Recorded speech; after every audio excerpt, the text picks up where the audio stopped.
Hello friends, welcome again on my channel, and in this video we are going to discuss about the last method of national income accounting, which is expenditure method. Yes, of course.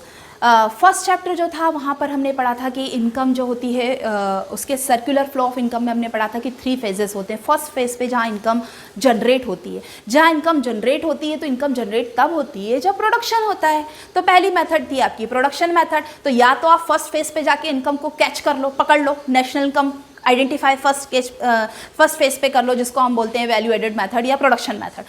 फिर हमने दूसरी method पे चले जो है income method. तो first phase जहाँ income आपकी डिस्ट्रीब्यूट होती थी, तो सेकंड फेज पे जाके आप इनकम कैलकुलेट कर लो.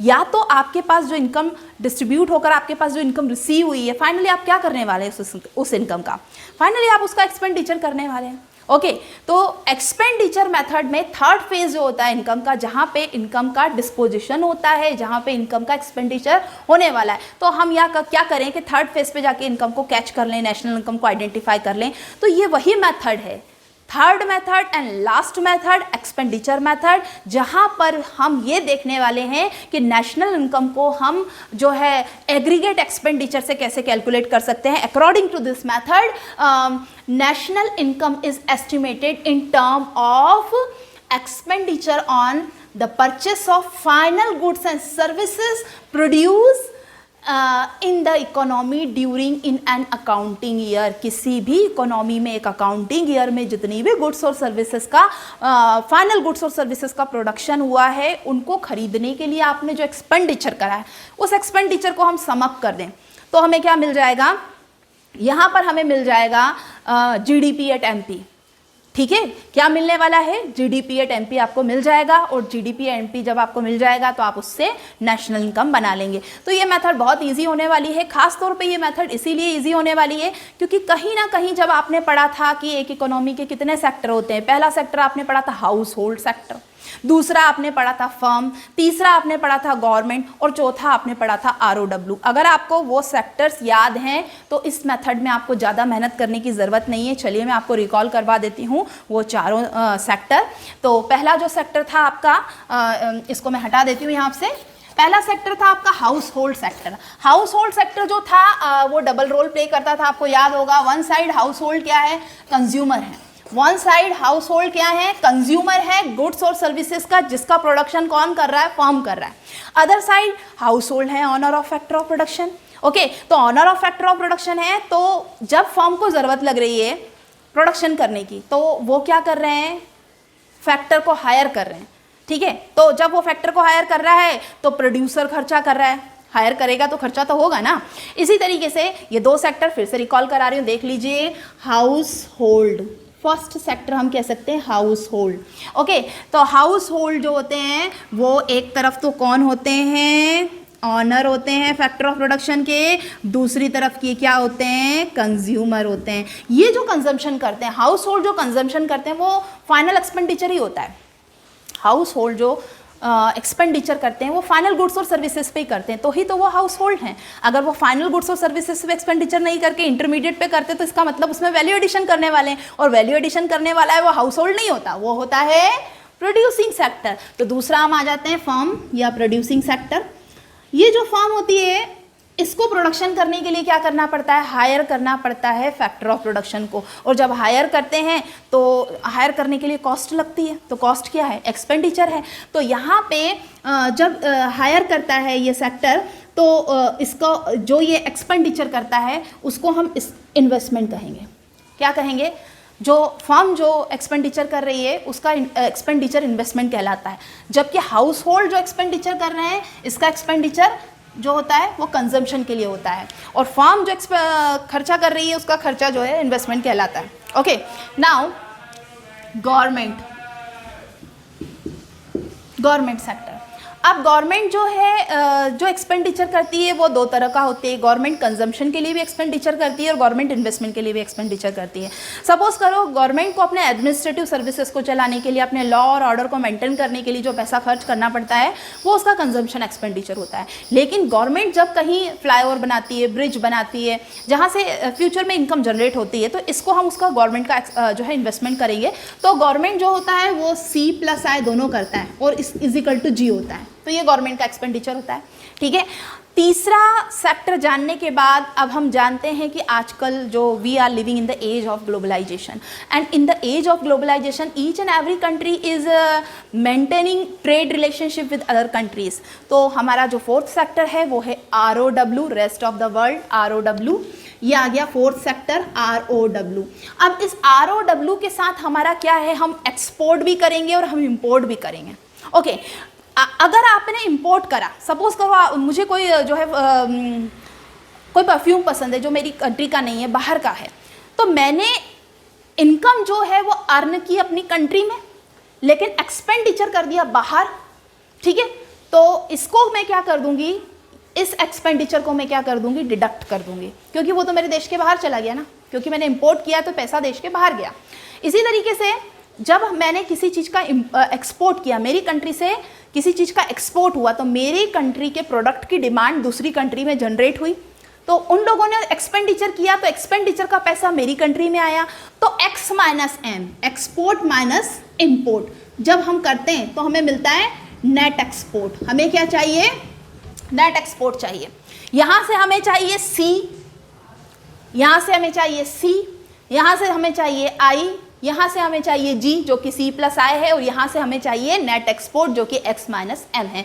अब इन चीज़ों को थोड़ा सा रिकॉल कराने के बाद आपको मैं बताऊंगी कि एक्सपेंडिचर मेथड में GDP एट MP जो हमको मिलता है वो कैसे मिलता है। तो ये आप समझ चुके हैं।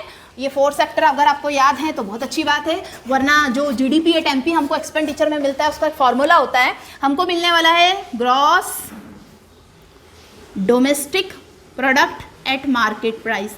कैसे मिलेगा ये gross domestic product at market price?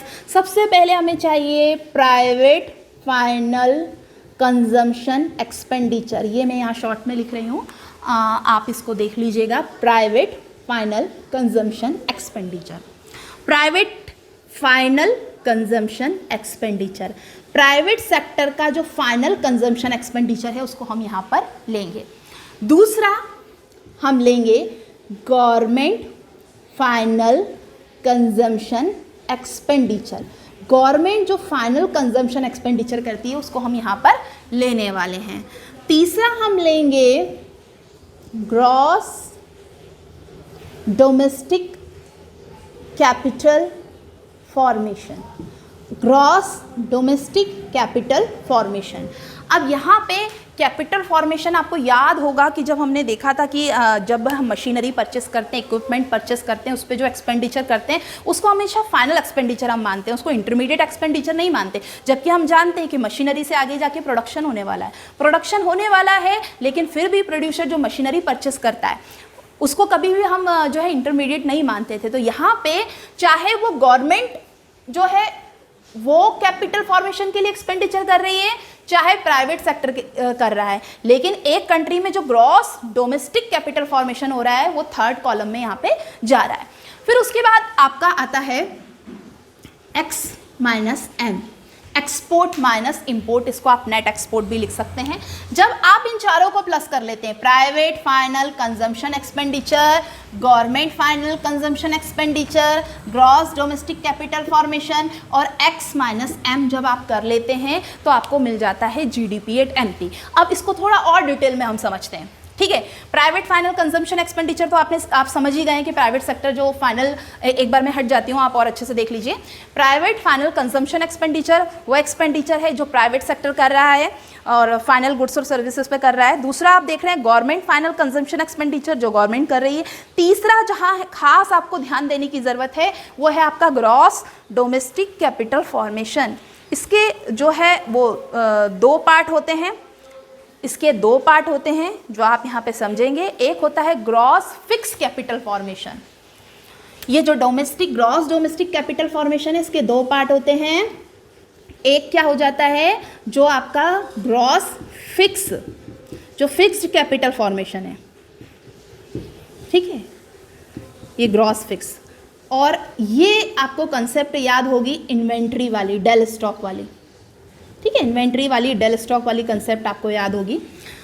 इन दोनों को जब आप प्लस करते हैं ये होता है ग्रॉस फिक्स कैपिटल फॉर्मेशन और ये डेल स्टॉक इन्वेंट्री, तब आपको जाके क्या मिलता है, gross domestic capital formation.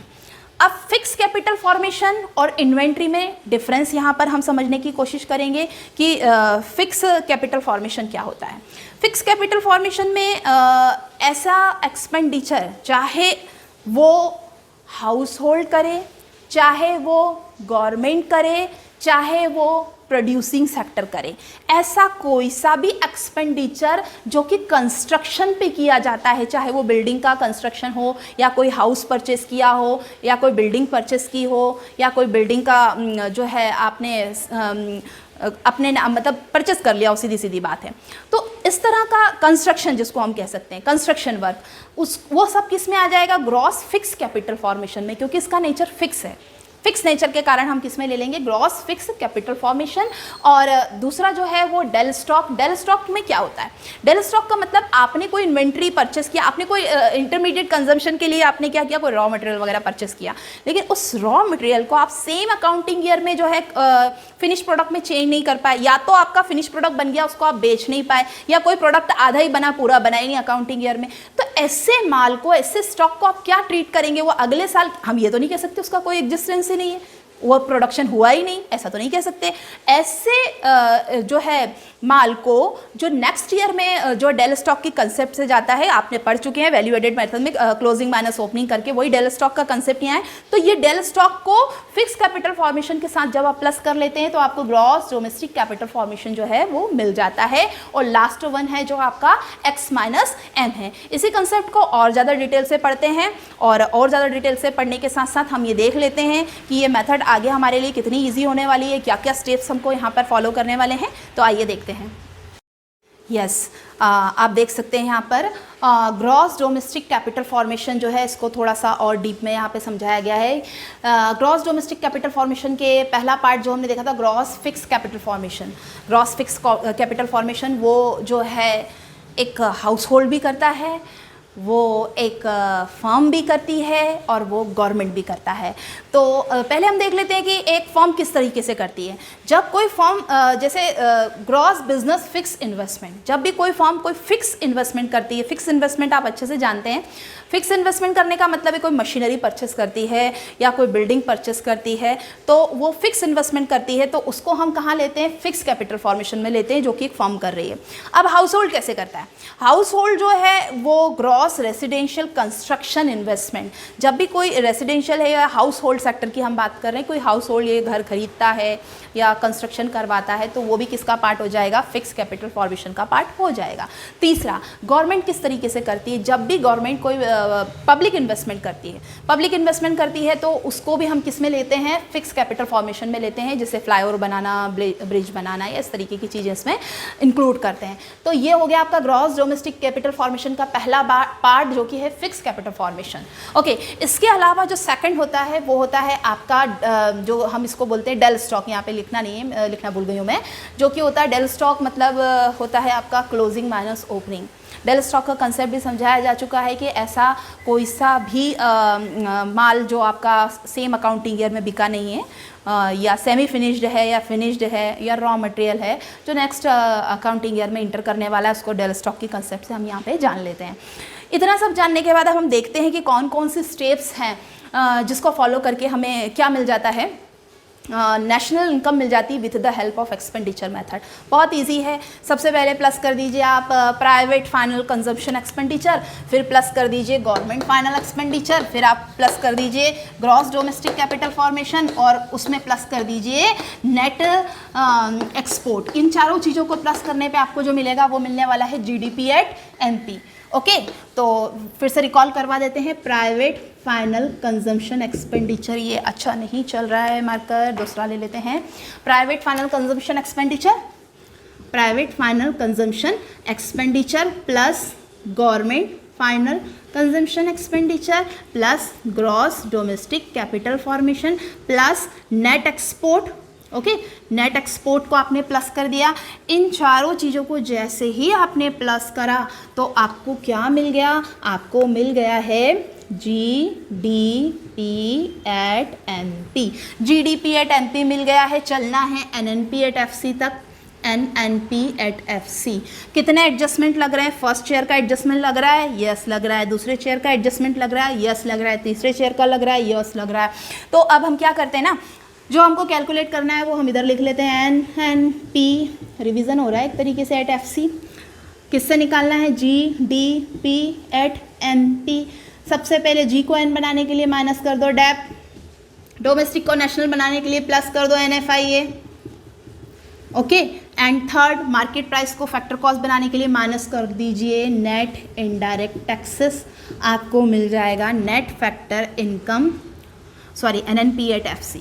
NNP@FC जो कि आपकी नेशनल इनकम है वो आपको यहाँ पे मिल जाएगी with the help of expenditure method. इस मेथड की कुछ प्रिकॉशंस हैं। प्रिकॉशंस जो है वो कुछ नई नहीं है, ऑलमोस्ट तीनों मेथड्स की प्रिकॉशन एक जैसी हैं।